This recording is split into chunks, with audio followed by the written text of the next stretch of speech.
25 సంవత్సరాల కంటే ముందు నేను ఐటీని ప్రారంభించాను. నేను గర్వంగా చెప్తున్నా, ఈ దేశంలో ఐటీ గురించి మాట్లాడుతున్న ఏకైక నాయకుడు నేనే. కంటిన్యూగా రాజకీయాల్లో దాని విలువ గాని దాని భవిష్యత్తును గాని నేను గుర్తుపెట్టుకున్నాను. అందుకే మిమ్మల్ని అందరినీ కోరుతున్నా, భవిష్యత్తులో శారీరక కష్టం చేయడం కాదు. ఒకప్పుడు మడకలు దున్నేవాళ్ళం, పెద్ద ఎత్తున మోసేవాళ్ళు. ఇప్పుడు అన్ని కూడా పోయినాయి. సెల్ ఫోన్ ఉంటే చాలు అన్ని ఆపరేషన్లు అన్ని అయిపోతున్నాయి. ఒకప్పుడు రాసి అలిచిపోయేవాళ్ళు లెక్కలు. ఇప్పుడు ఆ లెక్కలు కూడా అక్కర్లా, ఊరికి క్లిక్ చేస్తే చాలు రికార్డులన్నీ వచ్చేస్తాయి. ఒకప్పుడు తిరిగి అలిచిపోయేవాళ్ళం బిల్లులు కట్టాలంటే, అది కూడా అక్కర్లా, ఊరికి ఒక బటన్ కొడితే మీ అకౌంట్ల నుంచి ఇది అవుతాయి. ఇప్పుడే మిత్రులు ఒక మాట అన్నారు, ఒకప్పుడు 1650 కోట్ల రూపాయలు రైతులకు బకాయిలు పెట్టిపోయారు. 8 నెలలు సంవత్సరం రైతు పండించిన పంటకు తీసుకొని డబ్బులు ఇవ్వకుండా పోయారు. ఈ ప్రభుత్వం వస్తానే ఆ 1600 కట్టాం. ఇంకొక మాట చెప్పాను, 1600 కట్టడమే కాదు, 48 గంటల్లో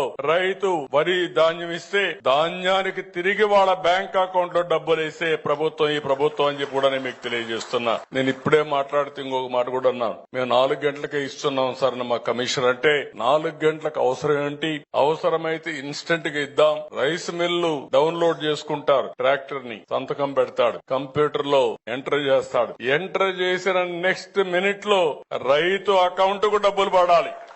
తొందరలో వాట్సాప్ గవర్నెన్స్ తీసుకొస్తున్నాం. మీరు ఒక పని పెడితే, మీరు న్యాయమైన పని అడిగితే అది చేసి మళ్లీ మీకు మెసేజ్ పెట్టే విధంగా తొందరలోనే ప్రభుత్వ పాలన ఉంటుందని చెప్పి కూడా నేను మీకు తెలియజేస్తున్నా.